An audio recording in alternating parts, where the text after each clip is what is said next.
ಹೆಚ್ಚಿಗೆ ಏನು ಮಾತಾಡೋದಿಲ್ಲ, ಬರೀ ಒಂದು 40 ನಿಮಿಷ ಅಥವಾ 1 ಗಂಟೆ ಅಷ್ಟೇ. ನಾನು ಇವತ್ತು ಸವಿತಕ್ಕ ಫೋನ್ ಮಾಡಿದಾಗ ಒಪ್ಕೊಂಡಿದ್ದು 2 ಕಾರಣಕ್ಕೆ. ಒಂದು, ರೂಪನಗರದಲ್ಲಿ ನಾನು ಯಾವತ್ತೂ ವೇದಿಕೆ ಮೇಲೆ ಬಂದಿಲ್ಲ, ಮಾತಾಡಿಲ್ಲ, ಬರೋಣ ಅಂತ ಒಂದು ಕಾರಣ. 2ನೇದು ಟಾಪಿಕ್ಕು, ಆ ಟಾಪಿಕ್ಗೆ ನಾನು ತುಂಬ ನೇರವಾಗಿ ರಿಲೇಟೆಡ್ ಆಗಿರೋದ್ರಿಂದ. ನಂದು ಸ್ವಲ್ಪ ಸಣ್ಣದಾಗಿ ನಾನು ವಿಚಾರ ಹೇಳ್ಬಿಡ್ತೀನಿ. ಹೋಟೆಲ್ ಯಾಕೆ ಸ್ಟಾರ್ಟ್ ಮಾಡಿದೆ ಅದಕ್ಕೆ ಹೇಳ್ಬಿಟ್ಟು ಮಾತಾಡ್ತೀನಿ. ನನ್ನ ತಾತ, ನಮ್ಮಮ್ಮನ ತಂದೆ 300 ಎಕರೆ ಜಮೀನ್ದಾರ. ಲ್ಯಾಂಡ್ ಸೀಲಿಂಗ್ ಆ್ಯಕ್ಟ್ ಬಂದ ಮೇಲೂ ಕೂಡ ತಾತನ ಹತ್ರ 220 ಎಕರೆ ಪತ್ರಗಳನ್ನು ನಾನು ನೋಡಿರೋದ್ರ ಪ್ರಕಾರ 220 ಎಕರೆ ತಾತನ ಹತ್ರ ಜಮೀನಿತ್ತು. 2 ಕೆರೆ ಕಟ್ಸಿದ್ರು, 1 ಸ್ಕೂಲ್ ಕಟ್ಸಿದ್ರು, 1 ದೇವಸ್ಥಾನ ಕಟ್ಸಿದ್ರು. ನನ್ನ ತಾತ ತೀರ್ ಹೋಗಿ ನಾನು ನನ್ನ ಮಗಳು ಹುಟ್ಟಿದ್ದು ಒಂದು 4-5 ವರ್ಷಕ್ಕೆ ತೀರೋದು. ತಾತ ಇಸ್ವಿ ಎಲ್ಲ ನೆನಪಿಲ್ಲ. ತಾತ ತೀರ್ ಹೋಗೋವಾಗ 176 ಎಕರೆ ಅವ್ರ ಹತ್ರ ಜಮೀನಿತ್ತು. ನಮ್ಮ ತಾತಂದು ಏನಪ್ಪ ಅಂದರೆ, ನಮ್ಮಮ್ಮ ತುಂಬ ಪ್ರೀತಿ ಮಗಳು ನಮ್ಮ ತಾತನಿಗೆ. ಬಡ ಹುಡುಗನಿಗೆ ಮದುವೆ ಮಾಡಿಕೊಟ್ರೆ ಮಗಳನ್ನ ಮನೆ ಅಳಿಯ ಆಗ್ತಾನೆ ಅಂತ ನಮ್ಮಪ್ಪ ಬರೀ 3 ಎಕರೆ ಜಮೀನ್ದಾರರು. ಶಿವಗಂಗೆಗೆ 3 ಕಿಲೋಮೀಟ್ರ್ ನಮ್ಮೂರು, ಶಿಡ್ಲಿಪುರ ಅಂತ.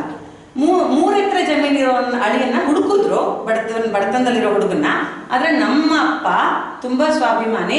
ನಿಮ್ಮದು 300 ಎಕರೆ, ನಾನು 3 ಎಕರೆಗೆ, ನಾನು 3 ಎಕರೆ ನಿಮ್ಮ 300 ಎಕರೆಗೆ ಸಮ ಅಂತ ಚಾಲೆಂಜ್ ಮಾಡಿ ನಮ್ಮಪ್ಪ ಬೇರೆ ಅಂದರೆ ಅವ್ರ ಪಾರಿಗೆ ಅವ್ರ ಊರಲ್ಲಿರೋಕ್ಕೆ ಶುರು ಮಾಡಿದ್ರು. ನಾವು 4 ಜನ ಮಕ್ಕಳು. ದೊಡ್ಡಕ್ಕ, 2ನೇ ಅಕ್ಕ ನನ್ನ ತಾಯಿ ಮನೇಲಿ ಬೆಳೆದ್ರು, ತುಂಬ ಶ್ರೀಮಂತರ ಮನೆಯಲ್ಲಿ. ನಾನು ನನ್ನ ತಮ್ಮ ನಮ್ಮ ಅಪ್ಪನ ಜೊತೆ ಹೋದ್ವಿ. ನಮ್ಮ ಆಯ್ಕೆ ಏನಾಗಿರಲಿಲ್ಲ, ಹೇಳಕ್ಕಾದ್ರೆ ಧ್ವನಿ ನಡಕ್ತಾ ಇದೆ ಅದು ವಿಷಯಗಳನ್ನೆಲ್ಲ. ಎಷ್ಟು ಬಡತನ ಅಂದರೆ ರೂಪ ಹೇಳುವಾಗ ನೆನಪಾಗ್ತಿತ್ತು.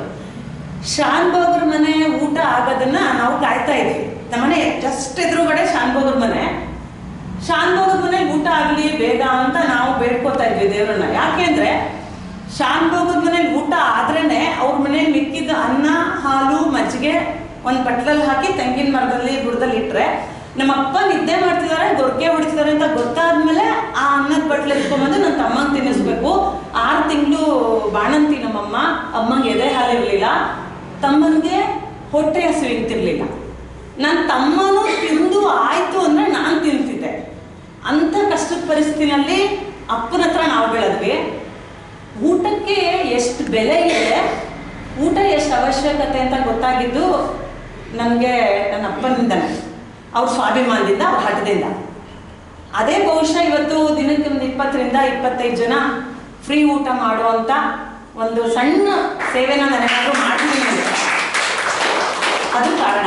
ಎಲ್ಲರೂ ಕೇಳ್ತಾರೆ, PhD ಮಾಡಿದ್ದೀರಾ, ಎಷ್ಟೆಲ್ಲ ವೈಭವ ಇತ್ತು, ಹೆಡ್ ಆಫ್ ದಿ ಡಿಪಾರ್ಟ್ಮೆಂಟ್ ಆಗಿ ನಿಮಗೆ ಒಳ್ಳೆ ಪೊಸಿಷನ್ ಇತ್ತು, ಯಾಕೆ ಬಿಟ್ಟು ಬಂದ್ರಿ, ಯಾಕೆ ಹೋಟೆಲ್ ಮಾಡಿದ್ರಿ, ಹೋಟೆಲ್ಲೇ ಬೇರೆ ಇದೇ ಬೇರೆ ಅಂತಂದರೆ ನನ್ನ ಆ ಊಟಕ್ಕೆ ನಾನು ಪಟ್ಟಿರೋ ಕಷ್ಟದ ದಿನಗಳ ನೆನಪು. ನನ್ನ ಕೈಲಾಗೋವರೆಗೆ ಒಂದಷ್ಟು ಜನಕ್ಕೆ ಊಟ ಕೊಡಬೇಕು, ಮನಸಾರ ಕೊಡಬೇಕು. ನನಗೆ ಬೇರೆ ಸಮಾಜ ಸೇವೆ ಪೂರ್ತಿ ನನ್ನ ಆದಾಯನ ಎತ್ತಿರೋಷ್ಟು ಶಕ್ತಿ ಇಲ್ಲ. ಈ ರೀತಿ ಸಮಾಜ ಸೇವೆ ಮಾಡ್ಬೋದಲ್ಲ ಅಂಥೇಳಿ ಈ ಫೀಲ್ಡಿಗೆ ಬಂದೆ. ಇದನ್ನ ಅಜ್ಜಿ ಬಗ್ಗೆ 1-2 ಮಾತು ಹೇಳ್ಬಿಡ್ತೀನಿ. ನನ್ನ ತಾಯಿ ಮನೆ ಅಂತ ಹೇಳಿದ್ನಲ್ಲ, ತುಂಬ ಸಾಹುಕಾರರು ಅಂತ, 300 ಎಕರೆ ಜಮೀನ್ದಾರರು. ಅವ್ರ ಮನೆಯಲ್ಲಿ ದಿನ ತುಪ್ಪದಲ್ಲಿ ಕೈ ತೊಳೆಯೋರು. ಅಪ್ಪನ ಮನೆಯಲ್ಲಿ ತುಂಬ ಕಷ್ಟ. ಅಪ್ಪನ ಮನೇಲಿ ಕಷ್ಟ ಅಂದರೆ ನಾನು 3ನೇ ಹೆಣ್ಮಗಳು ಅಂತ ನಮ್ಮ ಅಜ್ಜಿಯ ಅವಗಣನೆಗೆ ಗುರಿಯಾದವಳು ನಾನು. ನಮ್ಮ ಅಪ್ಪನ ಅಮ್ಮ 3ನೇ ಹೆಣ್ಮಗಳು ನಾನು ಅಂತ ನನ್ನ ಕೊಟ್ಟಿಗೆನಲ್ಲಿ ಬೆಳೆಸಿದ್ರು. ಕೊಟ್ಟಿಗೆನಲ್ಲೇ ಮಲ್ಕೋತಿದ್ವಿ, ನಮ್ಮಮ್ಮ ನಾನು ಕೊಟ್ಟಿಗೆನಲ್ಲೇ ಮಲ್ಕೋತಿದ್ವಿ, ಕೊಟ್ಟಿಗೆಲ್ಲೇ ಅಡುಗೆ ಮಾಡ್ಕೋತಿದ್ವಿ. ಅಜ್ಜಿ ಸ್ನಾನಕ್ಕೆ ಹೋಗೋದು ಕಾಯ್ತಿದ್ದೆ. ಯಾಕೆಂದರೆ ಒಂದು ಮರದ ಪೆಟ್ಟಿಗೆ ತುಂಬ ಅಜ್ಜಿ ಇಷ್ಟಿಷ್ಟೆಲ್ಲ ರೊಟ್ಟಿ ಮಾಡಿ ಇಟ್ಕೊಳ್ತಾ ಇದ್ರು, ಅಕ್ಕಿ ರೊಟ್ಟಿ. ಊರಿಗೆಲ್ಲ ರೊಟ್ಟಿ ಅಜ್ಜಿ ಅಂತಾನೆ ಫೇಮಸ್ಸು ನಮ್ಮ ಅಜ್ಜಿ. ಎಲ್ರಿಗೂ ರೊಟ್ಟಿ ಕೊಡೋರು, ನನಗೆ ಮಾತ್ರ ಕೊಡ್ತಿರ್ಲಿಲ್ಲ. ರೊಟ್ಟಿಗಾಗಿ ಆಸೆ ಪಡ್ತಾ ಇದ್ದೆ ನಾನು. ಇದು ಬಿಟ್ಟರೆ ಈ ಕಡೆ ಬಂದರೆ ದಿನ ತುಪ್ಪನೇ, ತುಪ್ಪ, ದಿನ ಹಾಲು, ತುಂಬ ತುಂಬ ಲಕ್ಸುರಿಯಸ್ ಆಗಿದ್ದಿದ್ದು ಮನೆ. ಇಲ್ಲಿ ಬಂದರೆ ನಿಮ್ಮ ಅಪ್ಪನ ಜೊತೆ ಹೋದವಳು ನಿಮ್ಮಪ್ಪ, ನಿಮ್ಮಮ್ಮ ಕರ್ಕೊಂಡು ನಿಮ್ಮ ಅಪ್ಪನ ಜೊತೆ ಹೋದವಳು ಅಂತ ಇಲ್ಲೂ ತುಂಬ ಕೇರ್ಲೆಸ್ ಇರ್ತಿತ್ತು. ಬಟ್ ಊಟಕ್ಕೇನು ಯಾವತ್ತೂ ನಮಗೇನೋ ತುಂಬ ತೊಂದರೆ ಮಾಡ್ತಿರ್ಲಿಲ್ಲ. ಅಜ್ಜಿ ಅಂದರೆ ನೆನಪಾಗತ್ತೆ. ನಮ್ಮ ಅಜ್ಜಿ ಅಂದರೆ ನಮ್ಮ ಅಮ್ಮನ ತಂದೆಯ ತಾಯಿ ನಮ್ಮನ್ನು ಸಾಕ್ತವ್ರು, ಮುತ್ತಜ್ಜಿ ನಮ್ಮನ್ನು ಸಾಕಿದ್ದು, ಕಿಟ್ಟಮ್ಮಜ್ಜಿ ಅಂತ. ಇಷ್ಟು ದಪ್ಪ ಮಡಿಕೆನಲ್ಲಿ ತುಪ್ಪ ಕಾಯಿಸೋರು. ತುಪ್ಪಕ್ಕೆ ವಿಳೆದೆಲೆ ಮತ್ತು ಬೆಲ್ಲ ಹಾಕೋರು. ವಿಳೆದೆಲೆ ಮತ್ತು ಬೆಲ್ಲ. ಆ ವಿಳೆದೆಲೆ ಬೆಲ್ಲಕ್ಕೆ ಜಗಳ ನಾವು. ಅದು ಬಿಟ್ಟರೆ ಅಜ್ಜಿ ಕೈ ರುಚಿ ಅಂದರೆ ಉಂಡೆ ಹುಳಿ ಅಂತ ಮಾಡ್ತಿದ್ರು. ತೊಗರಿಬೇಳೆನ ಪುಡಿ ಮಾಡಿ ಅದಕ್ಕೆ ಮೆಣಸು ಕರ್ಬೇವಿನ ಸೊಪ್ಪು ಎಲ್ಲ ಹಾಕ್ಬಿಟ್ಟು ಉಂಡೆ ಕಟ್ಬಿಟ್ಟು ಅದನ್ನು ಸಾರಲ್ಲಿ ಕುದಿಸೋದು, ರಸದಲ್ಲಿ ಕುದಿಸೋದು ಉಂಡೆ ಹುಳಿ ಅಂತ ಕರಿತಿದ್ವಿ ನಾವು. ಕರೀತಾರೆ ಮೈಸೂರು ಕಡೆ ಏನು ಕರೀತಾರೆ ಗೊತ್ತಿಲ್ಲ. ಆ ಉಂಡೆ ಹುಳಿ ಅದು ಬಿಟ್ಟರೆ ಗೊಜ್ಜೋಲಕ್ಕಿ, ನಮ್ಮನೇಲೇ ಅವಲಕ್ಕಿ ಮಾಡಿ ಗೊಜ್ಜೋಲಕ್ಕಿ ಮಾಡ್ತಿದ್ದಿದ್ದು. ಇವೆಲ್ಲ ತುಂಬ. ಆಮೇಲೆ ಅವರೆಕಾಳು, ಅವರೆಕಾಯಿ, ಗೆಣಸು ಇದನ್ನೆಲ್ಲ ಕೆಂಡದಲ್ಲಿ ಸುಡ್ತಾ ಇದ್ರು, ಅದನ್ನೆಲ್ಲ ಎತ್ತಿಟ್ಕೊಂಡು ತಿಂತಾ ಇದ್ವಿ. ಮೈನು ತಂಬಿಟ್ಟು ಅಂದರೆ ಇವತ್ತು ಎಲ್ಲರೂ ತಂಬಿಟ್ಟು ಮಾಡ್ತಾರೆ ಹಬ್ಬಗಳಂದರೆ, ಎಲ್ಲರೂ ಎಲ್ಲ ಹಬ್ಬಗಳನ್ನೂ ಸೆಲೆಬ್ರೇಟ್ ಮಾಡ್ತೀವಿ ಇವಾಗ. ಆದರೆ ಆಗ ಮಾರಿ ಹಬ್ಬ ಮತ್ತು ಅದು ಬಿಟ್ಟರೆ ಇನ್ಯಾವುದೋ ಒಂದು ಹಬ್ಬಕ್ಕೆ ತಂಬಿಟ್ಟು ಮಾಡೋದು, ನೆನಪಿಲ್ಲ ಯಾವಾಗ ಅಂತ. ಈ ಇಲ್ಲ ಶಿವರಾತ್ರಿ ಎಲ್ಲ ಯಾವುದೋ ಒಂದು ಹಬ್ಬ ಮರ್ತೋಗಿದೆ ನನಗೆ. ತಂಬಿಟ್ಟು ಮಾಡೋ ರಾಮನವಮಿನ ಏನೋ ಗೊತ್ತಿಲ್ಲ ನನಗೆ, ಯಾವಾಗ ಮರ್ತೋಗ್ಬಿಟ್ಟಿದೆ. ಮಾರಿ ಹಬ್ಬಕ್ಕೆ ತಂಬಿಟ್ಟು ಮಾಡಿದ್ರೆ ಆ ದೊಡ್ಡ ಒರಳುಕಲ್ಲು ನಮ್ಮದು, ದೊಡ್ಡ ಒರಳುಕಲ್ಲಲ್ಲಿ ಅಕ್ಕಿನ ಫಸ್ಟ್ ಹಾಕ್ಬಿಟ್ಟು ಆಮೇಲೆ ಬೆಲ್ಲ ಹಾಕಿ ಕಾಯಿ ಹೊಡೆದಿದ್ದು ನೀರು ಹಾಕ್ಬಿಟ್ಟು ಆಮೇಲೆ ತೆಂಗಿನ ತುರಿ ಹಾಕ್ಬಿಟ್ಟು ಚೆನ್ನಾಗೆಲ್ಲ ಮರದ ಒಂದ್ಕಿನಲ್ಲಿ ಕೊಟ್ಟವರು ಅದೆಲ್ಲ ಸೇರಿ ಒಂದು ಉಂಡೆ ಆಗ್ತಿತ್ತು.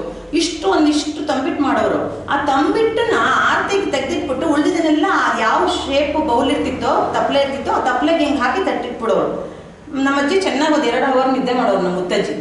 ಆ ನಿದ್ದೆ ಮಾಡಿದಾಗ ಮಧ್ಯಾಹ್ನ ನನ್ನ ಕೆಲಸ ಏನಪ್ಪ ಅಂದರೆ ಶಬ್ದ ಆಗ್ದಂಗೆ ತಟ್ಟೆ ತೆಗೆದ್ಬಿಟ್ಟು ಅವ್ರು ಯಾವ ಶೇಪಲ್ಲಿ ಇರ್ತಿದ್ರು ಅದೇ ಶೇಪಲ್ಲೇ ಹಿಂಗೆಲ್ಲ ಮೇಲೆ ತೊಳ್ಕೊಂಡು ತಿನ್ನೋದು. ಹಂಗೊಂದ್ಸಲ ತಿಂತಿದ್ದೀನಿ. ನನಗೆ ಆ ರುಚಿಗೆ ತಂಬಿಟ್ಟು ಮುಗಿದೋಗಿರೋದು ಗೊತ್ತಿಲ್ಲ. ಮಧ್ಯಾಹ್ನ ಎದ್ಬಿಟ್ಟು ತಂಬಿಟ್ಟು ಕೊಡ್ತೀನಿ ಬನ್ರಿ ಅಂತ ನೋಡ್ತಾರೆ, ಅಜ್ಜಿ ಅಲ್ಲಿ ತಂಬಿಟ್ಟೆ ತಳಕ್ಕೆ ಕೊಟ್ಟೋಗಿದೆ. ಸಾಯಂಕಾಲ ಭಗವಾನ್ ಡಾಕ್ಟರ್ ಹಾಸ್ಪಿಟ್ಲು ಅಂತ ಅಲ್ಲಿ ಅಡ್ಮಿಟ್ ಮಾಡಿದ್ರು. ಫಸ್ಟು ನನ್ನ ಜೀವನದಲ್ಲಿ ಹಾಸ್ಪಿಟ್ಲೈಸ್ ಆಗಿದ್ದು 7ನೇ ಕ್ಲಾಸು. ತಂಬಿಟ್ಟು ತಿಂದಿದ್ದು ನಮ್ಮ ಅಜ್ಜಿ ಕೈ ರುಚಿ. ಆ ಕೈ ರುಚಿಯಿಂದ ನನಗಾಗಿದ್ದ ಅನುಭವ. ಹೀಗೆಲ್ಲ ತುಂಬ ನೆನಪುಗಳಿದೆ. ಯಾವಾಗಲಾದ್ರೂ ಸೇರಿದಾಗ ಒಂದು ಕಡೆ ಮೀಟ್ ಆಗೋಣ. ಮತ್ತೆ ಒಳ್ಳೆ ಟಾಪಿಕ್ ಇಟ್ಟಿದ್ದೀರಾ. ಯಾರು ಟಾಪಿಕ್ ಕೊಟ್ಟರೋ ಸಜೆಸ್ಟ್ ಮಾಡಿದ್ರು ಅವ್ರಿಗೆ ಧನ್ಯವಾದಗಳು. NRW ನನಗೆ ಕರೆಸಿ ಮಾತಾಡೋದು ಅವಕಾಶ. ಜಸ್ಟ್ ಪಾರ್ಟಿಸಿಪೇಟ್ ಆಗಿದ್ದು ಫಸ್ಟ್